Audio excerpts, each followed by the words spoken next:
So yesterday on the Trap Tricks video, I got a comment talking about how the XYZ armor cards are actually quite interesting for the Time Thief archetype, and after looking into it, I have to say I agree. So in today's video, what we're going to do is we are going to talk about the XYZ armor cards once again, and what they can bring to the Time Thief archetype, and then I'm going to show you a quick one-card combo that ends on a plethora of interruptions. So I'm going to assume you don't know much about what the Time Thief cards do in this video. You might do, but I'm going to assume you don't. And I'm going to talk through what the Time Thief cards do, and then we're going to show you the combo. So we'll start with Time Thief Regulator. This is the most important card in the deck, and it's essentially Rescue Rabbit. This card says if you control no other monsters, you contribute this card and special summon 2 Time Thief monsters with different names from your deck in defense position, except for another copy of himself. So that's exceptional. This allows you to special summon any of your monsters from the deck, 2 of them, and immediately go into an XYZ play. He has a second effect where if a XZ monster you control is destroyed by battle while this card is in the graveyard, you can special summon this card but banish it when it leaves the field, and you only use each effect of Regulator once per turn. So this is a very strong card in fact, and one of the monsters it will be going into is Time Thief Winder. So this card says you can detach 1 material from an XZ monster you control, special summon this card from your hand. If this card is normal or special summoned, you can add 1 Time Thief card from your deck to your hand, except for another copy of itself, and you'll use each effect once per turn. So it adds cards, so it can add the spells, traps, and the monsters, which is very important. The next card is Time Thief Adjuster. This has very frustrating text. This card says if you normal or special summon a Time Thief monster, or monsters, except for another copy of itself, you can special summon this card from the hand. If this card is normal or special summoned, you can send 1 Time Thief card from your deck to the graveyard, except for another copy of itself. However, you can only use 1 Time Thief Adjuster effect per turn, and only once that turn. This is so frustrating to see on this card, because there's no reason for it to be, like, nerfed in this sort of way or restricted, because this is Time Thief. They don't need to have this restriction. This does mean if you use the special summon effect of Adjuster, you don't get the Foolish Burial card, which is really annoying. The next card is Time Thief Bezel Ship. I'm playing 2 of this one, and it is our first of the machines other than Regulator, and this card has 2 effects. Quick effect, you contribute this card and target a Time Thief XZ monster you control. Attach 1 card from your opponent's graveyard to that monster as materials. This is a non-targeting way of interacting with the opponent's graveyard, which is going to be amazing with Charlemagne around, and Pearly, I guess, being able to get the quick play spells out of the graveyard, which also puts the spells on Redoer to be able to draw cards. Plenty of interesting things you can do with this, and it is a quick effect, which means you can do it on your opponent's turn. The more important effect is, if this card is in the graveyard, you can detach 1 material from an XZ monster you control and special summon this card, but banish it when it leaves the field, and you only use each effect of Bezel Ship once per turn. So essentially, in the graveyard, detach a material, special summon it. Similarly to the way that Winder summons, but Winder summons from the hand. These are kind of like Goblin Riders, but many, many years beforehand. The next card I want to talk about is Time Thief Temper Wall. This is one of the newer cards, I want to say, and it says you contribute this card, then target 1 monster your opponent controls, banish it until the end phase. That's a fine effect, it's removal. The more important effect is if this card is in your graveyard, you can target 1 Time Thief monster you control, except for another copy of itself, return that monster to the hand, and if you do, special summon this card, but banish it when it leaves the field. It's never getting banished, because we're immediately going to be using it as XZ material. So this allows you to banish your monsters, special summon it, and you get to keep material in hand, which is kind of cool. The next one is Time Thief Chronocorder. I'm not entirely sure why I'm playing this one, to be perfectly honest, but I thought I might as well. This card says during your opponent's battle phase, a quick effect, you contribute this card. The next battle damage you take for an opponent's monster's attack this turn is inflicted to your opponent instead. This is an interesting way of not dying, I guess, and I guess it could also have some implications in time. Maybe. The second effect of this card is if a face-up XYZ monster you control leaves the field by card effect, this can be your own or your opponent's. While this card is in your graveyard, you can special summon this card, but banish it when it leaves the field, and you only use each effect of Chronocorder once per turn. So this is a fine card, but it's not nearly as good as the other ones. We're playing 1 Battle Boxer Spara. This is essentially just a free body you can special summon if you control a Battle Boxer monster, and we are playing the generic Battle Boxer King Dempsey to search this. This allows us to search for a rank 4 extender, essentially, by going into a rank 4, which is cool. We're playing Gravekeeper's Curse. If this card is summoned, inflict 5 damage to your opponent. You might think this is for time, but it's mostly because it's a small world bridge. Being a Spellcaster Dark level 3 allows you to easily get from any of your Time Thief monsters, because it doesn't share stats, to a regulator through Small World, and it also allows you to go through Ash Blossom since level 3 and Droll since it is a spellcaster. So this was the best Small World bridge I could think of at 1 o'clock in the morning, and it also has implications for time, I suppose, and you could probably search up Small World. It's not important, it's a Small World bridge. Free Ash, free Droll, as I just mentioned, hand traps, great. Prosperity, you really want to see Regulator, like it's the most important card in your deck, so being able to play Prosp and get to it more often than not is pretty good. Small World, also to get to the Regulator. We're playing free Overlay Network. This card essentially says you can target a face-up monster you control and special summon a monster with the same level from hand or graveyard but negate its effects. This is good because you can use Adjuster to send a monster and then Overlay Network, special summon that monster back, go into a rank 4, like the King Dempsey, search for another extender. If the monster you send with Battleship, you can then special summon that back and make another rank 4. This allows you to combo when you don't see Regulator, and yeah, it's a fine card. The next card is Time Thief Startup. This is another one of the Time Thief archetype. This card says special summon a Time Thief monster from your hand as the first effect. I don't normally like these sort of effects because they're neg ones, but not a lot of the Time Thieves drop themselves from hand, so it's quite important to play this.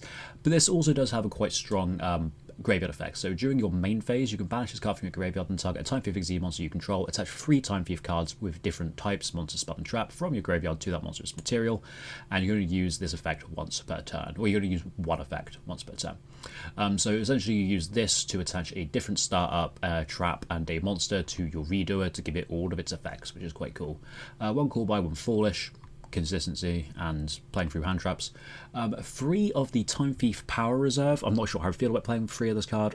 Might cut it down to 2, but you need to play at least 2. This is a trap monster, so you special summon this card as a normal monster with these stats, can't be asked to read them. It's still a trap. Then you can special summon 1 machine Time Thief monster from your hand, deck, or graveyard. So this is a trap monster that special summons from the deck. So you can activate this and you can summon like a Bezel Ship, or you can summon like a Regulator, or a Temple Wall if you want to, or I guess the Chronocorder if you're close to death. So this would be a rank 4 on its own, if you could use on turn 1, which unfortunately you can't. This doesn't have like a Shade Brigadier restriction on it, where it allows you to activate it on turn 1. It does have an absolutely busted graveyard effect though. So this card says if you control an XYZ monster that has both a spell and a trap as material, you can banish this card from your graveyard, banish 1 card on the field. This is a trap, so this is a spell speed 2 effect. You can do it during your opponent's turn, and it is just a non-targeting banish from a card in your graveyard. Your opponents are going to miss this all of the time, and it's just such a ridiculously strong effect. I think it's worth playing free since it is just so much material, and it also is just a busted card in the graveyard. We're playing 1 Flyback. This is another Time Thief trap. It's essentially kind of like Bezel Ship, where it attaches from the graveyard, and I actually can't remember what this card's graveyard effect is. Oh, that is the... Oh, the graveyard effect is the attach effect, and the other effect is you can attach a Time Thief card from hand or deck to a Time Thief monster as material. That's kind of cool. You can equip this, and then have the trap effect of Redoer, and then use this Graves effect once you've used it. Kind of cool. The next card is Full Armored XYZ. We are playing the Full Armor XYZ armor card, so of course we have to play this. And this is where the synergy lies. Because this trap can't be used in your first turn, you're going to be using it on your opponent's turn. It does still summon 2 level 4 monsters though, so you can use Full Armored XYZ to go into a rank 4 play on your opponent's turn. Normally a Redoer, since you'll have a trap as material. You can go to any rank 4. So this is the synergy of the deck. This is searchable. You can get to this. You can use this to XYZ summon, put those monsters in your opponent's turn to actually gain advantage. The last card is 1 copy of Shade Brigadier. I just want to play an extra extender. It was the Time Thief Retrograde in this spot, but I just don't think it's worth playing in the main. You could probably side it for evenly. Yeah, I'd rather play an extra guy, and this is a trap, so it makes your reader alive immediately. To quickly talk about the side deck, I've got this Quadrant in here. Hypothetically, you could like normal 7 Quadrants, set the Power Reserve from hand, and then activate Power Reserve, and it essentially acts like a Regulator, summoning 2 from the deck. That's a bit cheesy. I don't think it's actually good, but it's something you could consider. The Retrograde, Spell Trap Negate, and Time Thief Hack. I was playing this, but I just don't think it's good enough. It just doesn't really do anything on its own. and the protection's only during the turn the monster summons. That's not even that great. It's probably not worth playing. I took it out for an extra copy of Startup. The rest of the cards in the extra deck, so we're playing Time Thief Double Barrel. This has effects like Redoer, where if you detach, you gain these certain effects. So monster, it gains 400 attack. Spell, you can Snatch Steal one of your opponent's cards until the end phase, but it can't attack or activate its effects. Quite a cool effect. And Trap is you can negate the effects of one effect monster on the field until the end of the turn. We have Time Thief Perpetua. This is the other Time Thief card. So during the standby phase, you can detach a material from this card and target a Time Thief monster in your graveyard, special summon it. Pretty strong. Allows you to get stuff like your Adjuster out in the standby phase again to send another card to the graveyard to give a follow-up, or summon Winder to get a follow-up as well, which is quite cool. The other effect is Quick Effect. You can target one other XZ monster you control, attach one Time Thief card from your deck to it as material. So this allows you to choose the cards you are putting on Redoer, which allows you to get the spell attached, which means that your trap card in the graveyard is live. Next, we've got 2 copies of Time Thief Redoer. You probably could play 3. I'm only playing 2 in this list.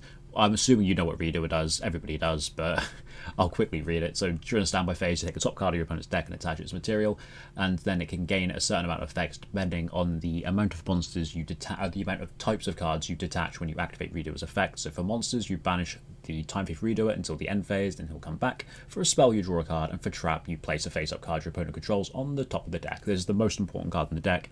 It is what everything is kind of revolving around. Just this constant pressure you get from a card that is going to be getting rid of your opponent's cards, drawing new cards, and then coming back in the end phase and protects itself. So very important. Next was the armor cards. I'm not going to explain what these do. If you want to understand what they do, watch the last video because I go into depth. We're playing Dagaris. This is our detach 2 monster because you need to have 0 materials on the monster you summon for the fortress. We're playing this because it also gets us another body. King Dempsey, I explained, it gets the Sparrow for an extra body. Dweller, Baguska, Zeus. We're also playing Ptolemaeus and Constellar Diamond and Deltaros. The Deltaros is here to attach to the Ptolemaeus during your own phase. You can make a Constellar Diamond in your opponent's turn, which is very good against exactly 2 elements because it's macro and it also can negate a Dark Monster effect. Hypothetically, you could just hard make a Ptolemaeus with 3 materials and go into Constellar Diamond that way instead of having to attach the Deltaros. Technically, you could summon the Deltaros and use that card's effect. So this is kind of like a weird little engine I'm playing, and I think it's very good. Yeah, so that's everything in the deck we need to talk about. All we've got to do now is look at the combo. So this is a 1-card combo using Regulator. So to start, we're going to normal summon this copy of Time Thief Regulator and use the effect to special summon 2 Time Thief monsters from the deck. We're going to summon a Time Thief Winder and a Time Thief Adjuster. From here, we're going to trigger the effects as Genetic 1 and Genetic 2, and we're going to send the one that bounces to the graveyard, and we're going to add a copy of Power Reserve. From here, we're going to activate our Temple Wall to bounce our Winder, and we're going to overlay for a copy of Dagaris. From here, we're going to detach our 2 materials, and we're going to special summon back this Adjuster, and then we are going to slap an XYZ Armor Fortress on our Dagaris. From here, we're going to use the Fortress effect, detaching the Dagaris to search for a full armored XYZ. From here, we can slap the rank 7 on our Fortress, and then we can use the Winder's effect to detach the Fortress to special summon itself. From here, we can make our Time Thief Perpetua and set our 2 traps. This looks like a really weak board, but it is going to explode a little bit during our opponent's turn. So in our opponent's standby phase, what we're going to do is we're going to activate our copy of Power, and we're going to use it to special summon itself and a Bezel Ship from our deck. We're then in the standby phase also going to use the Perpetua's effect to special summon Adjuster, and we're going to use Adjuster's effect to send another copy of Power Reserve to the graveyard. From here, we are going to overlay our Adjuster and our Power Reserve to go into a copy of Time Thief Redoer, making sure we have a trap card attached to it, so we already have this effect live. From here, we can use the other effect Perpetua, still in the standby phase, to equip a spell to Time Thief Redoer. This is going to allow us to use our Power Reserve in the graveyard since it's attached with a spell and a trap. Next up, we use the Redo effect to attach from the top of our opponent's deck and allow our opponent to move into their main phase 1. So what we actually have here, I'm going to quickly, I remember typing a lot here, so I'm just going to quickly skip through all this and we'll go through it right at the end. Is that the end of the combo? Is that the end of everything? Oh, now talk about follow-up. So what we actually have here is we have We have a decent amount of interruptions. So we have a non-targeting banish from the trap card in our graveyard. We have a non-targeting attach with the rank 7. We have a non-targeting attach of a card in the graveyard from the bezel ship. And we have a spin to the top, a draw, and the Time Thief Redoer being able to escape from the Redoer himself. So that is 4 different points of interruption, all of them being removal, which is quite strong. They're all non-targeting as well, which gets around a bunch of cards in the format. The graveyard removal from bezel ships really, really good against tier element. And yeah, there's a decent amount of interruptions here. We also have quite a decent amount of follow-up. So we have this power reserve in our graveyard, so once we can get like a spell and trap again attached to our Redoer, we have another non-targeting banish. We have startup, which if we can get to another spell, like say we activate the Perpetua's effect to special summon the adjuster from the graveyard in our standby phase, and then the adjuster sends another spell, we can use startup's banish effect to attach the spell, the trap, and a monster from our graveyard back to our Redoer, which gives him all of his effects, which is really cool. We also have the bezel ship, which again, we can detach a material from a card and just special summon it. And we have the Redoer's follow-up as well, which is guaranteed just to come back and always threaten Zeus when he comes back, which is amazing. This Dark Lancer is actually just massive as well. Like, he's 5,600 attack and can attack twice on monsters, right? Oh no, he does double battle damage with this one. So he's 56 and does double battle damage. So you're also threatening like an OTK straight away into the next turn as well, which is quite insane. Yeah, so that's Time Thief with XYZ armor. If you enjoyed this video, leave a like, subscribe. I'm going to make a bunch more content just like this, and if you want to see more content, there's plenty on the channel already that you can browse at. Anyway, lovely talking to you, and I will see you guys in the next video. Bye.